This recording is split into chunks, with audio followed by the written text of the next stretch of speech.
War toll rises as casualties mount across region.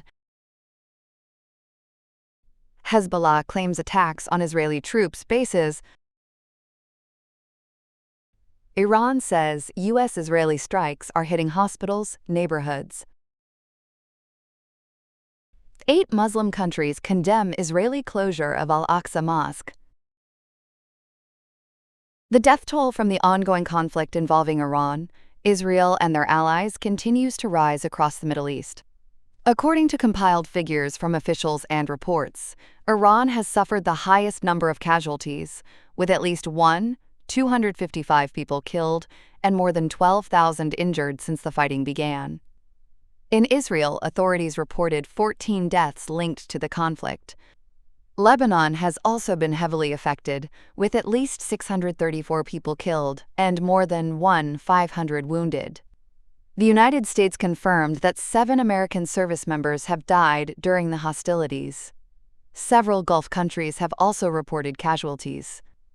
Kuwait recorded 6 deaths, including soldiers, border guards, and civilians.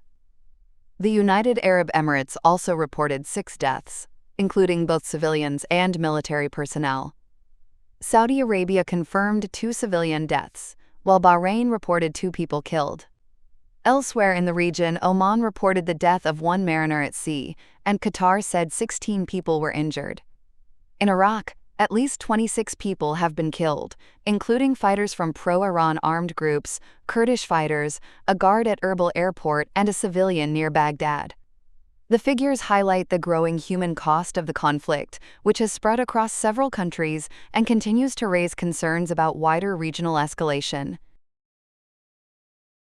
The Lebanese armed group Hezbollah says it carried out several attacks against Israeli military targets overnight. According to reports, the group launched a drone attack on the Ya'ara barracks in northern Israel. Hezbollah also claimed it fired missiles at the Beit Lid base, the Glilot base near Tel Aviv, and the Atlid base near Haifa. In southern Lebanon, the group said it targeted Israeli troops with artillery fire. Hezbollah also launched drones and rockets toward the Israeli city of Nahariya. The group further claimed that a drone strike on the Meron Air Operations Command and Control Base caused damage to one of the facility's radar systems. Iran says several hospitals and health facilities have been damaged as U.S.-Israeli strikes intensify across the country.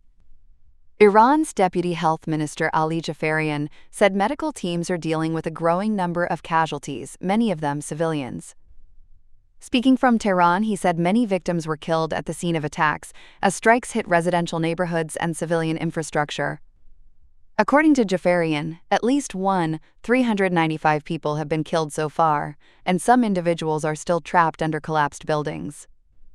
He said 31 major hospitals and clinical facilities have been damaged, with 12 of them now out of service. In addition, 149 health centers have been hit, including around 100 facilities damaged in the past 4 days. Jafarian also said 2 healthcare workers were killed during recent strikes. Foreign ministers from 8 Muslim-majority countries have strongly condemned Israel over the continued closure of the gates of Al-Aqsa Mosque to Muslim worshippers during the holy month of Ramadan. In a joint statement, the ministers from the United Arab Emirates, Turkey, Egypt, Jordan, Indonesia, Pakistan, Saudi Arabia, and Qatar said the restrictions violate international law, including international humanitarian law.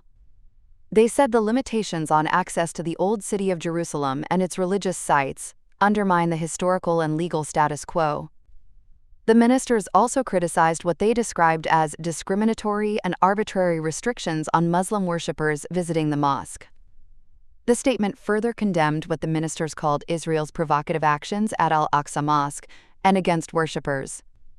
They stressed that Israel has no sovereignty over occupied Jerusalem or its Islamic and Christian holy sites. The ministers called on Israel to immediately reopen the gates of Al-Aqsa Mosque and remove restrictions on access to the Old City. They also urged the international community to take action to stop what they described as ongoing violations at religious sites in Jerusalem.